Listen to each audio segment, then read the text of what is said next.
ভোর থেকে গুড়ি গুড়ি বৃষ্টি আর মেঘাচ্ছন্ন আকাশ। বেলা বাড়ার সাথে সাথে বাড়তে থাকে বৃষ্টি। ঝুম বৃষ্টি উপেক্ষা করে শান্তিগঞ্জের সাংহাই হাওরের হামিয়া বিলে সারি সারি নৌকার মিছিল। নৌকায় করে দল বেঁধে হাওরের থলায় উপস্থিত হাজার হাজার মানুষ। হাওরে সুজন দলে দলে নদীর কিনারায়, যত্নে গড়া স্বপ্নের তরি বাসলো যমুনায়। গ্রাম বাংলার ঐতিহ্যবাহী নৌকাবাইচ প্রতিযোগিতা শুরুর আগেই জনসমুদ্রে পরিণত হয় বাইচের থলা। ততক্ষণে বাইচে অংশ নিতে ঘাটে চলে এসেছেন নৌকাসহ মাঝি মাল্লারা। বৃষ্টি থামার পর শুরু হয় প্রতিযোগিতা। ঢোল করতালের সুরে বৈঠা চালিয়ে নিজেদের নৌকাকে এগিয়ে রাখতে প্রাণপণ চেষ্টা মাঝিদের। দীর্ঘদিন পর সুনামগঞ্জে এমন আয়োজন উপভোগ করে আনন্দ উল্লাসে মেতে ওঠে মানুষ। জলে বাইচ আর ডাঙায় ছিল উচ্ছ্বাস। আমরা নৌকা আমার জীবনে অনেক বাইচ দেখছি, কিন্তু আজকে এই যে আশকুরি বীরগাঁওর যে বাইচ দেখছি, এই মতন আনন্দ আর কোনো বাইচ আমার এলা লাগছে না। খুবই আনন্দ লাগছে। এটা আমরা বাপদাদার ঐতিহ্য।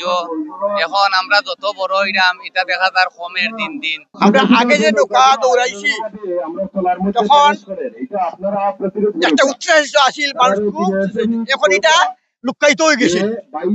বর্তমান সময়ে আমার আবুল হোসেন ভাই লন্ডনী সাহেব উনি ইটারে ধরে তুলে আজকে এলাকাবাসীকে উনি এই নৌকা বাইচ দেখাচ্ছেন।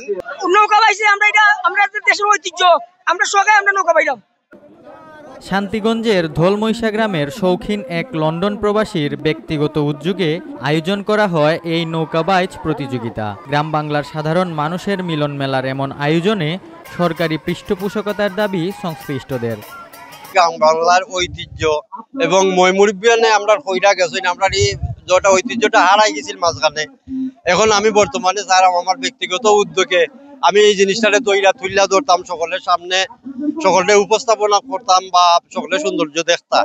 এই জিনিসটা যাতে দইরা রাখা যায়, ও যেটা দোয়াটা আমরা লাগে করবা, আর গ্রাম বাংলার ঐতিহ্যটা আমরা সবসময় কইরা যাইতাম পারি। বা যদি চাইন সরকার তো কি জিনিসটা করতা, তাহলে সরকার তো কি জিনিসটা উদ্যোগ নিতে পারই। হারিয়ে যাওয়া গ্রামীণ ঐতিহ্যকে ফিরিয়ে আনার জন্য প্রশাসনের উদ্যোগের কথা জানালেন ইওনো। নৌকাবাইচ আমাদের হাজার বছরের ইতিহাস এবং ঐতিহ্যকে লালন করছে, কিন্তু সময়ের প্রেক্ষিতে আমাদের নৌকাবাইচগুলো হারিয়ে যাচ্ছে।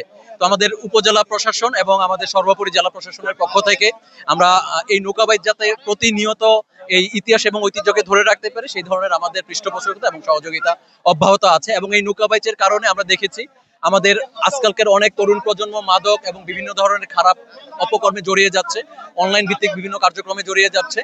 সেই কার্যক্রম থেকে, মাদক থেকে দূরে সরিয়ে রাখার জন্য এই নৌকাবাইচ এবং অন্যান্য খেলাধুলা আমাদের এই অঞ্চলে বড় ধরনের ভূমিকা কাজ করছে। নৌকাবাইচে অংশ নেয় সুনামগঞ্জ ও আশপাশের জেলা থেকে আগত 10টি বিভিন্ন ধরনের নৌকা। বিভিন্ন রাউন্ড পার করে স্বপ্নের তরী 1কে হারিয়ে বিজয়ের মুকুট তুলে নেয় স্বপ্নের তরী 2। সুহানুর রহমান সুহান, দৈনিক সুনামগঞ্জের খবর।